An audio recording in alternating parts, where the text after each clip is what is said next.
Good morning, noon or night everyone. Welcome back to The Fog, and let's get straight into what's on the menu for today, the Backrooms Chapter Concept for Dead by Daylight. Today is the 29th of May, the official release date for the Backrooms movie by Kane Pixels and A24, and I thought there would be no better time to honour the man who revolutionised and revived the Backrooms in probably the best way I've ever seen, than now. As per usual, if you enjoyed this video, be sure to like, subscribe and comment below your thoughts or any chapters you'd like to see me attempt in the future. With that said, let's get into the video. The Backrooms itself comes from a 4chan post from 2019. It shows an eerie liminal space with this text being its only context. If you no-clip out of bounds in the wrong areas, you'll end up in the Backrooms, where it's nothing but the stink of old moist carpet, the madness of mono yellow, the endless background of fluorescent lights at maximum hum buzz, and approximately 600 million square miles of randomly segmented empty rooms to be trapped in.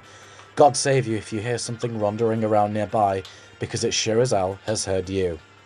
This was the birthplace of the Backrooms, inspiring hundreds of creepypasta stories based on it, using various liminal spaces and levels with different entities.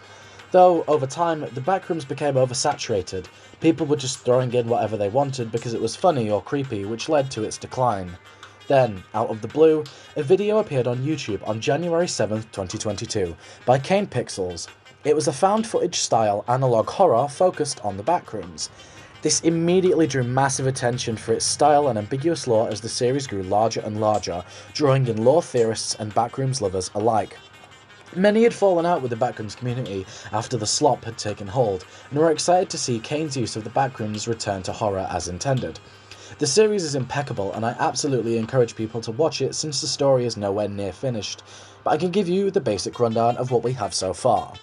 In the 1990s, a company called Async works with Ivan Beck, a Czechoslovakian scientist who discovers a way to access another dimension through low-level magnetic distortion.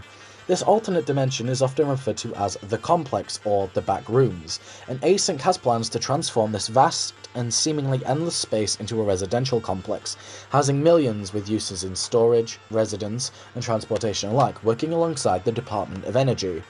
Unfortunately, after Async ripped a hole between our worlds and the Backrooms, seen as the Threshold, spots called null zones began to appear around California, seemingly allowing people to just no-clip through reality and fall down into the Backrooms. We see a lot of people go missing as a result. Bodies are found in the complex covered in bacteria, and strange phenomena appear left and right.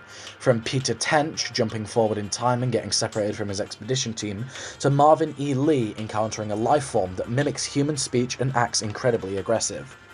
As we stand, Async is still attempting to explore and contain the dangers in the Backrooms, whether it be the life forms, people getting lost and losing their minds, or still life, something Async is yet to encounter but is theorised to be the Backrooms' attempt at creating life.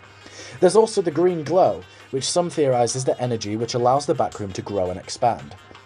The Backrooms as a series is nowhere near finished, and I expect that the film will bring more questions than it answers, especially since the movie takes earlier in the timeline than the latest upload chronologically in the series. Now, as I'm writing this, I haven't seen the film, but I just hope to God there is still life in the movie, because I'll be damned if there isn't.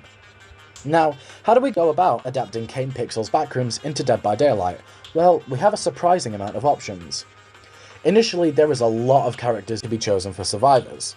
Do you want Ivan Beck, who created the Backrooms? Kane Pixels himself as the first character in the series? Maybe Clark and Mary Klein as the movie's protagonists? Well, for me, it came down to two choices. Peter Tench and Marvin E. Lee, and both for very good reasons.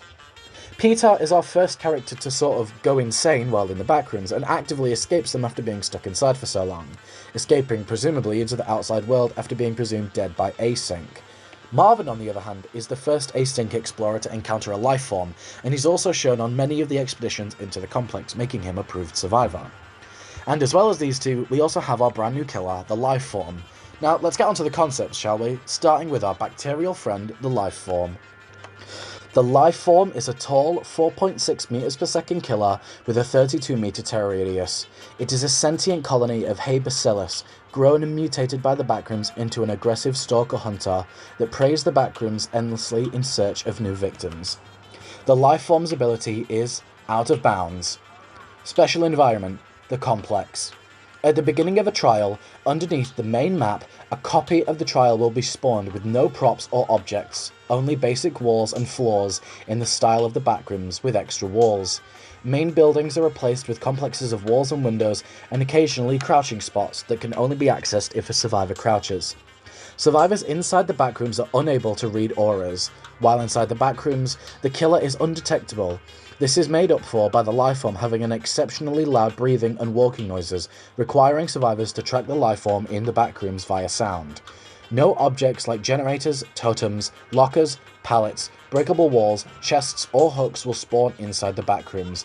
The only exception of objects that spawn inside both the trial and the Backrooms are the corpses used for bacterial colonies.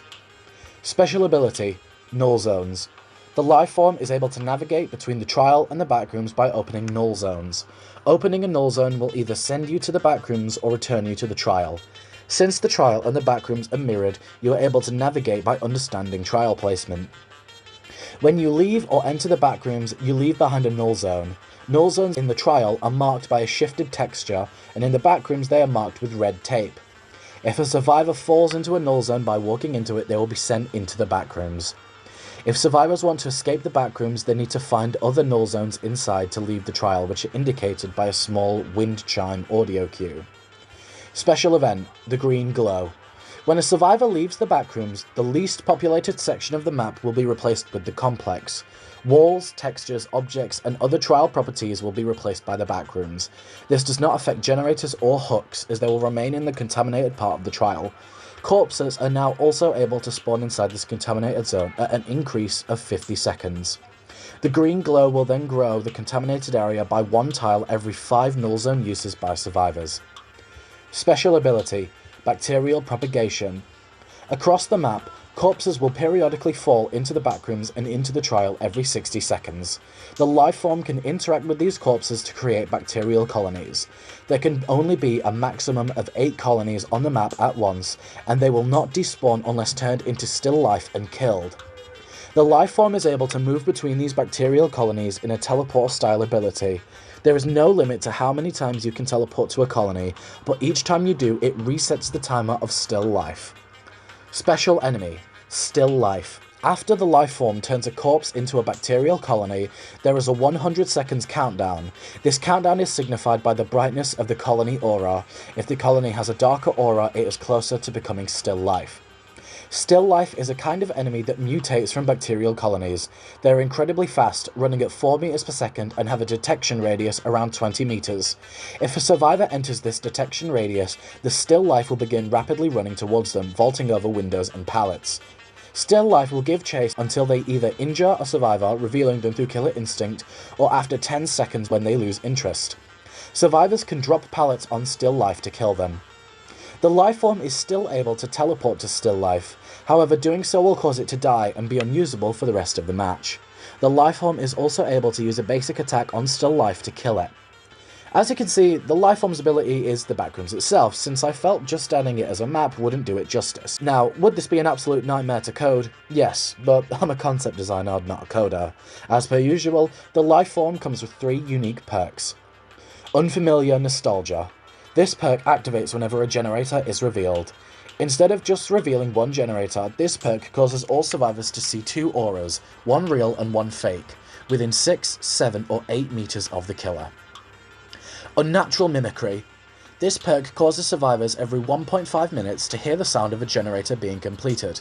This will cause the generator total in the HUD to increase by 2, 3 or 4. This counter does not go down when a generator is actually completed, and the killer is still able to see how many generators are remaining.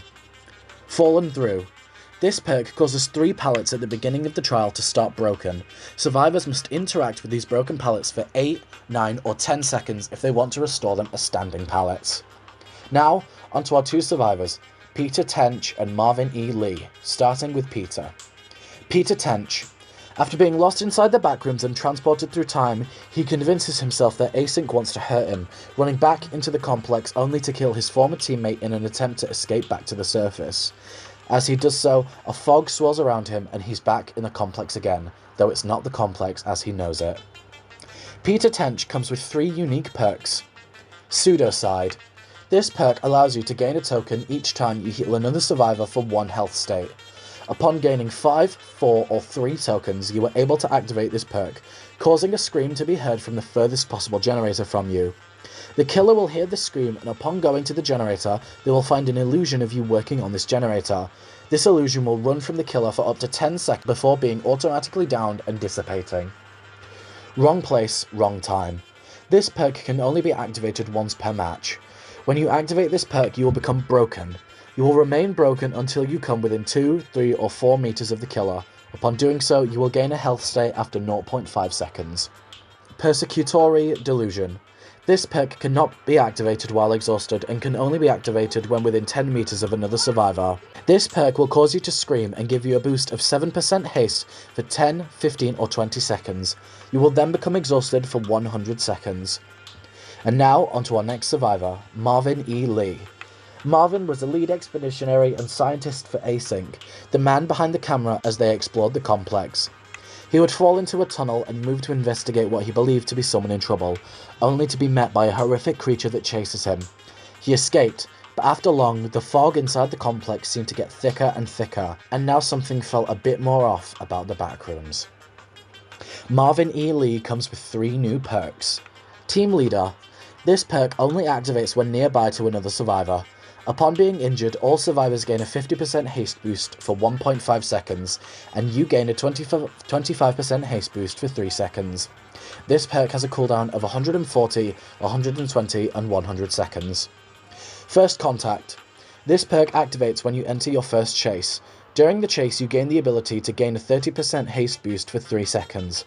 From then on, every time you enter chase with a killer, you see the killer's aura for 5, 6, or 7 seconds. Uncharted Exploration. This perk gives you a blindness from the beginning of the trial. Instead, when being within 8 meters of any object for longer than 20, 15, or 10 seconds, the aura of that object is permanently revealed to you for the remainder of the trial. And that's it. The Backrooms Chapter Concept for Dead by Daylight at the premiere of the Backrooms movie. The Backrooms by Kane Pixels is one of my favourite analog horrors, and Kane is an amazing filmmaker, so I might even have to make an oldest view chapter at some point too. I hope you all enjoyed this chapter, fresh with 2 new survivors and a new killer. If you enjoyed, be sure to like, subscribe, and hit that bell just in time for the video on the 1st of June, and be sure to comment any concept chapters you'd like to see me make below. I currently have quite a few in mind, so be sure to stay tuned. Until then, thanks for visiting. That's all on the menu for today, and I'll see you in the fog.